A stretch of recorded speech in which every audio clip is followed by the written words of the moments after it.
Hello, and welcome to my quarantine studio. A couple of years ago, a good friend of mine, Mark Lanza, who is the president of the Motion Picture Sound Editors Guild, I will leave a link to their organization below, he asked me if I wanted to do a talk, and I decided I want to do it on panners, how the average panner works. And thanks to the good people at Sony Pictures, we were able to do it at the Cary Grant Theater on the lot. And Mark, though he is a talented sound supervisor and editor and a good friend, he is a miserable videographer. I will also leave a link to that video below. So this was my chance, seeing as I'm working from home, to redo that video and not simply have an iPad stuck in the back of an auditorium. So, what is a panner?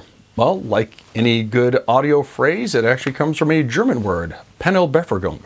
I may be mispronouncing that, okay, actually that is a complete lie. I'm actually just trying to keep you on your toes. I mean, no, Panelbefergung is a term. I believe it means panel survey or something. Panner comes from panpot, which was coined by a guy named William Garrity at Disney for the movie Fantasia.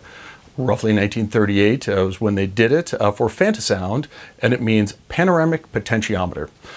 Now, obviously, in modern panners, we also have vertical panning with immersive sound systems and so on. So panoramic implies that it would be horizontally. So if you're panning vertically, would that be a portrait potentiometer or a port pot? So do we do porting if we go vertical? I don't know. But in any case, that's not what we're going to talk about. What we're going to talk about is how panners work and what the effect of different sound formats are on how you're panning. So the general purpose behind a panner is to preserve power. So what does that mean? Okay, that means when you're panning between speakers, the idea is that if you pan between two or more speakers, you should preserve power, meaning that the level should feel the same coming from an acoustic device. Okay, so a panner is essentially an acoustic device and not designed for electronic summing. What that basically means is if you pan between two speakers, as most of you know, if you pan between two speakers, you'll see the level will drop by 3 dB. However, if you sum those two signals back together, it's going to go up 6 dB. So let's take a look at what that might look like in a real world situation. In the interest of time and simplicity, I'm going to be doing all of this in Pro Tools. All these basic concepts are exactly the same in any console you might look at, but we're going to be doing it in Pro Tools because that's what I have. Let's take a look at what we actually have here. So I have here a 7.12 output from a mono track. I'm just playing a tone here, so if I press play, you can see a single tone is playing. And I'm going out a 712 bus, going out to my main output.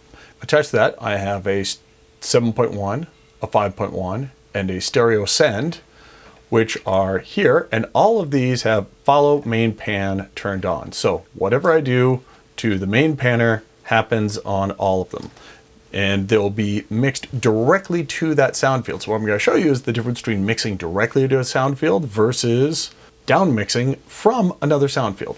So let's take a simple representation here. Let's put all of them into the left channel and hit play. So what I have here is a 712 sum of left and left side. I have a 3-channel sum of left, left side, and top left surround. And we'll be showing what the implications are of mixing vertically. I have a 7.1 stereo here, which sums just left and left surround, just like 712, the 5.1, and a stereo.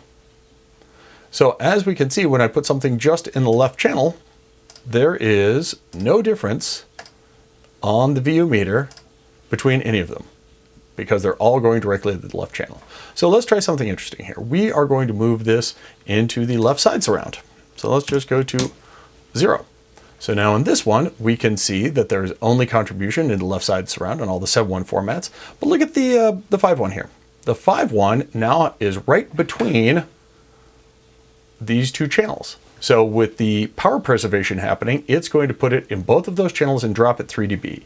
But now look at what happens when I sum those two together. Now I'm 3 dB hotter than I originally started.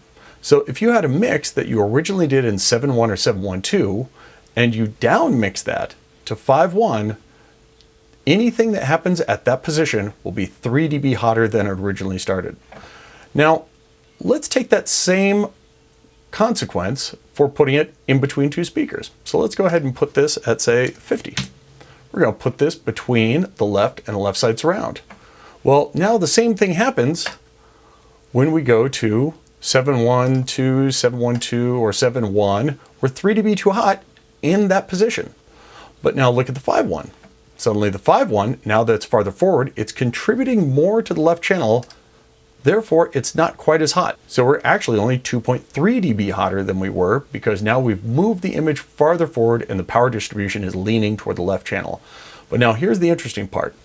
In stereo, on all of these, all we're doing is panning between left and right. So anything that happens in the rear of the room or in height doesn't affect the stereo because it's being panned directly to the left or right channel.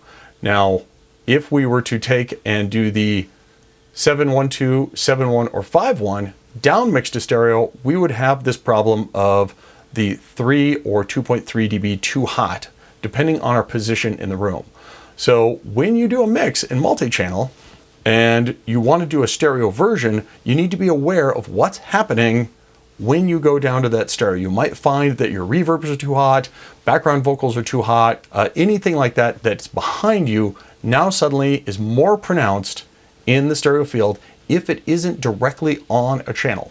So for instance, if I, in 5-1, if I move this all the way toward the back, and now look at the 5-1, well, it's fine because it's directly on the channel and there is no power preservation that needs to happen between channels, and the same is true of the stereo. Okay, now let's take a look at what happens if we start using a 712 panner. Now we have height available to us, so the power distribution is going to happen a little differently.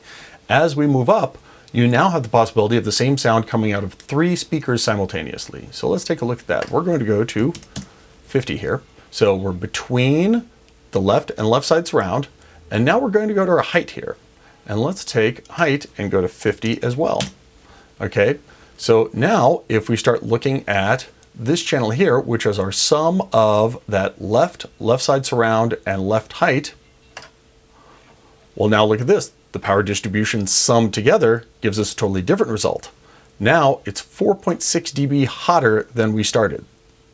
Whereas the 7-1 is only 3 dB hotter, the 5-1 is only 2.3 dB hotter, and the stereo is back down to 0. That shows the difference between down mixing from a sound field to a particular sound format versus mixing directly to that format. Followed may pan is actually a really great function for deriving your down mixes. And the order of operations will make a difference as well. So if you had a sound in this position in 7-1, you would be 3 dB hot. Now you mix that from 7-1 to 5-1, it's 3 dB too hot. Now you mix it from 5-1 down to stereo, you're going to have another addition. So the order of operations of how you do your down mix will affect how alternate channels appear in the sound field when you're down mixing to lower channel counts. Okay, obviously there have been a lot of great mixes done where no one took any of this into consideration. So I'm not saying that you have to do it this way. I'm not saying you have to mix directly to a sound field. Down mixes work just fine. But if you are doing your down mixes from another format and you start hearing build up in certain elements, certainly things that are behind you or in between channels, and you're trying to figure out why, this is probably it. You know, so it's a good thing to know this kind of thing, take it into consideration, and if you're doing your down mixes, maybe move on to a direct channel. You know, if you're down mixing to a sound field that doesn't have the channel that you're trying to mix to, well, put it on a channel that it does, and you can guarantee that it'll be the right level. So that is a little bit of background on how multi-channel panners work. I hope this was helpful, and I hope you visit me on the next video. Thanks.